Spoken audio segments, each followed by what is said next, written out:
أعوذ بالله من الشيطان الرجيم بسم الله الرحمن الرحيم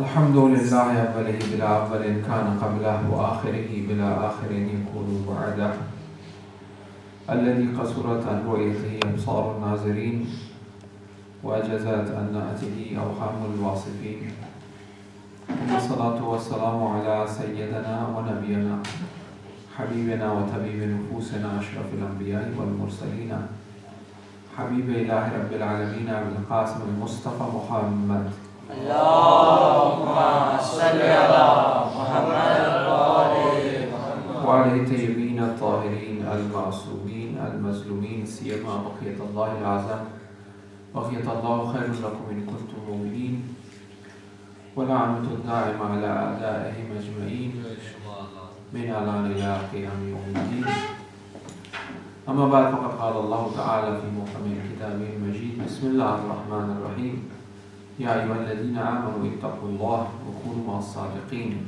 صدق الله العلي العظيم.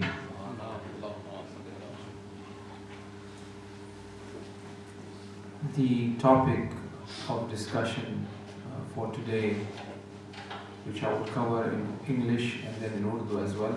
In English particularly because of our youngsters who are here, and at the same time they are aware of Urdu as well, and they need to educate, learn in regards to Urdu. They should really know that language. That's very positive, that naturally they've been given this opportunity to know a second language. So inshallah they will also follow my Urdu talk as well, but so that the message should get across, I am mentioning the early part of our discussion today in English.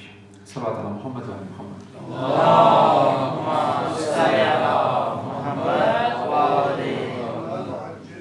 As today's session is particularly with the intention of the Shahadat of Hazrat, which happened last week, and utilize that, and by utilization of this Shahadat, send our du'as, our prayers, blessings to the mother of Imtiaz Bhai, so that she be among and with the Ahlulbayt alayhimus salam in Barzakh and also in the hereafter, inshallah. Brothers and sisters, the majalis that we perform, the Quran that we recite, the good actions and charity that we do, remembering our loved ones who are not with us, they will get the reward of it. As the Prophet, he has said, people when they are drowning, how they are, in what state they are looking for a hand. Somebody send some help so that they could save their life. Give a hand so that they could save their life. So when we do majlis, when we do good on behalf of the marhum, the same way the marhumeen are looking forward to grab something. They will get the reward of that. And this has been extensively proven and seen by many of our elders, by many of our scholars, that we do something in their name, they will achieve and they will receive that. There was a man who died, and his brother went to the Imam Jamaat in Isfahan and asked him to recite Namaz-e-Wahshat. So he recited Namaz-e-Wahshat. Next day the brother came and he thanked him that I saw my brother in the dream, the Imam of the Jamaat who recited the Namaz-e-Wahshat. It came to me like a light. So everything is connected. Every intention, every salawat, every little thing that you do with that intention that you want to give it to your marhum, they receive it, they get it. So therefore it is very much recommended, especially for our youth, that when they get older, when we all we all have to die one day. We will become old. May Allah give you all long life and healthy life, and your life be the source of pleasure for Imam Zaman, and may Allah give you the opportunity to see the face of Imam Zaman and to work with Imam Zaman, inshallah. But everyone's soul have to taste death. They have to go in the purgatory, in the barzakhi world.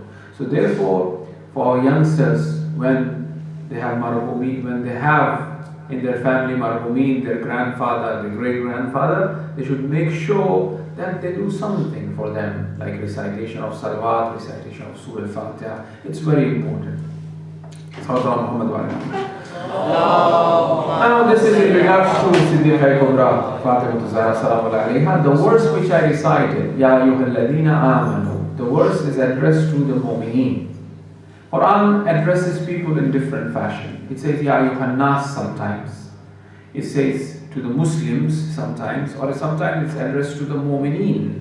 Mu'mineen are of a greater material, they are of a greater quality. Those who have iman. Iman is that belief, that certainty, yaqeen, which is a higher daraja, which is a higher level of being a Muslim. Many people claim themselves as mu'min, but they are not actually mu'min according to the Quran itself. The Quran has said that you have just brought iman, you have just brought Islam, but not iman.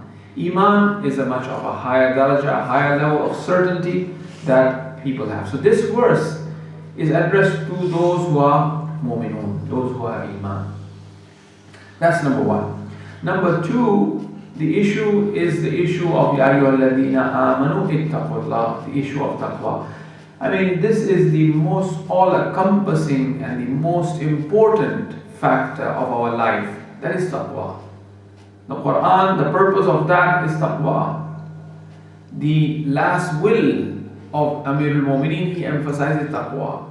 The Prophet emphasizes taqwa.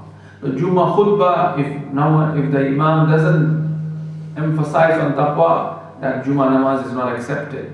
It has to emphasize on taqwa. So taqwa, what is taqwa? Taqwa means being God conscious, being God wary, fearing Allah subhanahu wa ta'ala, fearing not in the sense that he is of a giant or something like that, but rather fearing in the sense of respect and love of Allah subhanahu wa ta'ala.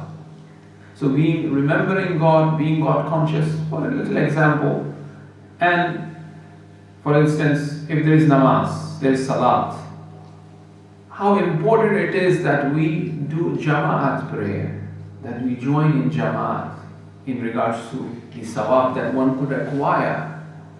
If a person who is a mu'min, who is muttaqi, he would run and he would yearn for offering jama'at prayer. You know why? Once the Prophet was going up the heaven, I mentioned this earlier as well, but some of the brothers and sisters might be new here. When the Prophet was going in the heaven, he saw an angel recording things. And then he asked, everything that we do, everything is recorded by the angels. So every little thing that happens in this dunya is recorded by the angels. So angels recorded. So the angel was recording as the Prophet was going in the heaven. And then the Prophet inquired and questioned him, is there anything that you cannot record? Is there anything that you cannot record? Then the angel said, yes, 3 things I cannot record. Then he asked him that, what are those 3 things? Number 1, he said that when the salawat is recited, that cannot be recorded. This requires a big salawat.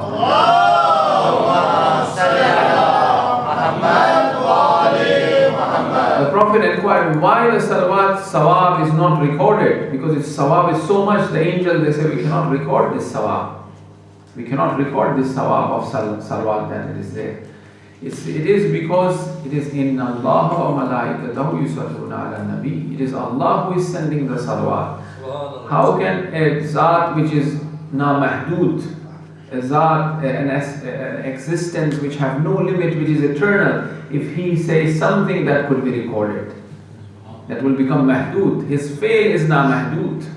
He is na mahdud and his act is na mahdud. So how can that be recorded?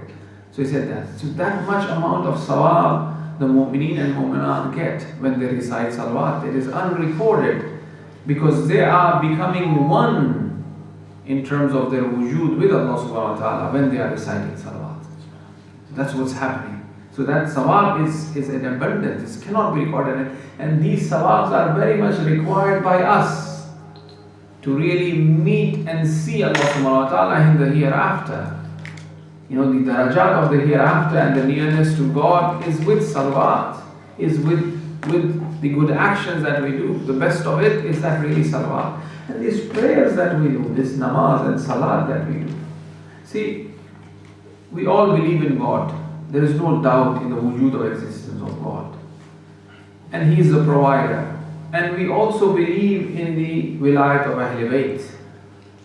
So when we are praying, we are emphasizing, we are telling, what is prayer? Can a prayer be complete without salawat? A namaz, a prayer cannot be complete without salawat. Just as a prayer cannot be completed without the zikr of Allah, the prayers cannot be completed without the zikr of Muhammad wa Muhammad.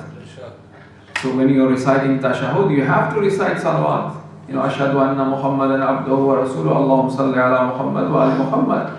If you take away salawat, that salat is not complete.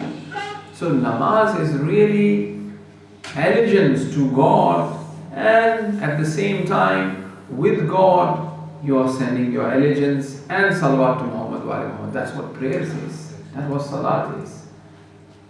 If I have something which is very beautiful, which I really like, I will pronounce it. I will let someone who is closer to me, let them know.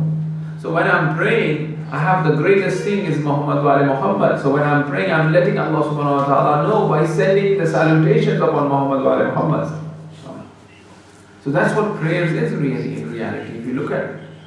Then you have the element, the second thing the angel said is that when someone strokes a hand on the head of a yatim, that sawab is unrecorded. So much emphasis on yatim is praised, on orphans is given. Then finally is the issue of prayers. It's a jamaat prayer.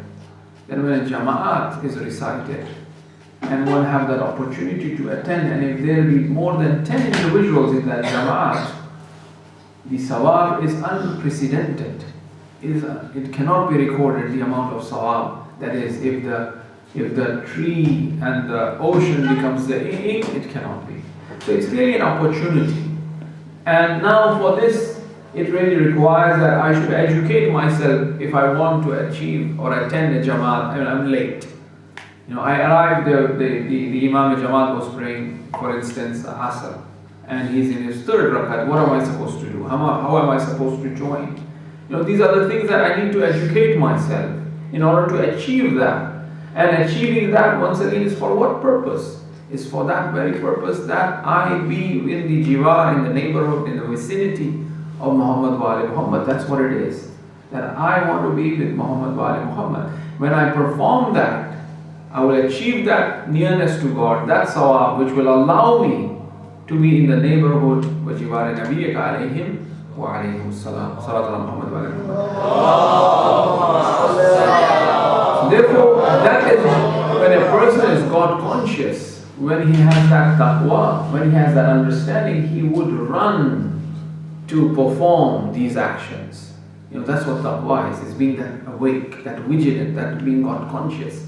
There's Jamaat there, I will not miss it, I will go it, I will learn how to perform it, that's being God conscious.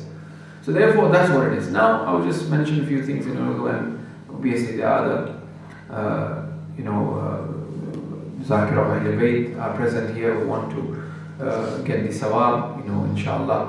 May Allah subhanahu wa ta'ala protect them and increase in their darajat of their ma'rifah and understanding and their service to Ahlulbayt alayhim salam, inshallah, with all of us.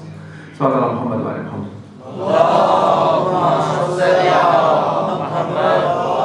जो आयत मैंने तिलावत की है सूरह मुबारक तौबा से, और सूरह मुबारक तौबा वो सूरह है जिसमें पैगंबर की आखरीन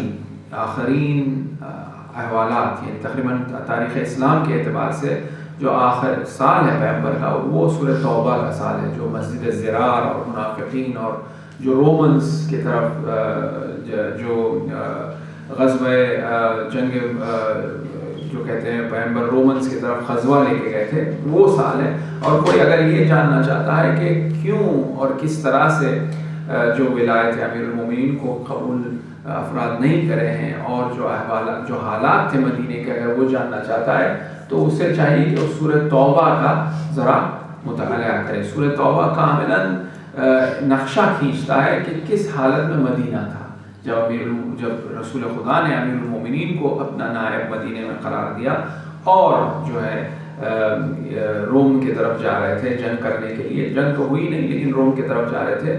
और कितना अफराद ने कितना अमीरुल मोमिनीन को मदीना में तंग किया है, इस हद तक के अमीरुल मोमिनीन रसूल खुदा के पास आते हैं और कहते हैं कि ये लोग मुझे कह रहे हैं कि आप